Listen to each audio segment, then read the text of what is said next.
வணக்கம். மற்றொரு தலைப்பு நிகழ்ச்சிக்கு உங்களை வரவேற்றுக் கொள்கின்றோம்.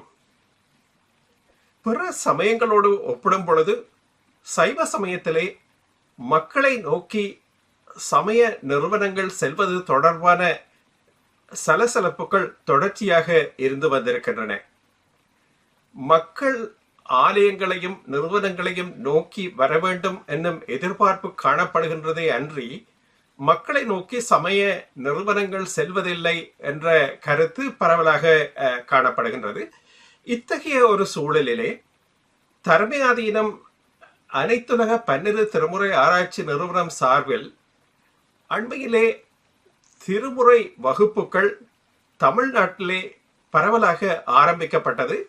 அதனுடைய தொடர்ச்சியாக இலங்கையிலும் திருமுறை வகுப்புகள் ஆரம்பிக்கப்பட்டிருக்கின்றன. பரந்துபட்டு பல்வேறு மாவட்டங்களிலும் ஆரம்பிக்கப்பட்டிருக்கின்றது.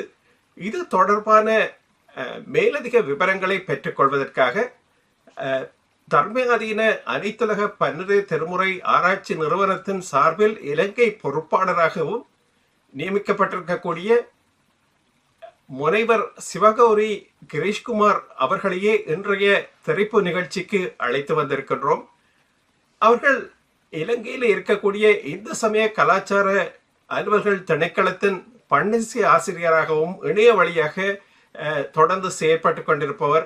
அத்தோடு இலங்கையிலே பல்வேறு நிறுவனங்கள் மூலமாகவும் பன்னிசையை பரப்புவதில், மக்களிடம் பன்னிசையை கொண்டு சேர்ப்பதில் தொடர்ச்சியாக ஆர்வத்துடனும் மனப்பூர்வமாகவும் இயங்கிக் கொண்டிருப்பவர். அந்த வகையிலே அவரை இன்றைய திரைப்பு நிகழ்ச்சிக்கு வரவேற்றுக் கொள்கின்றோம்.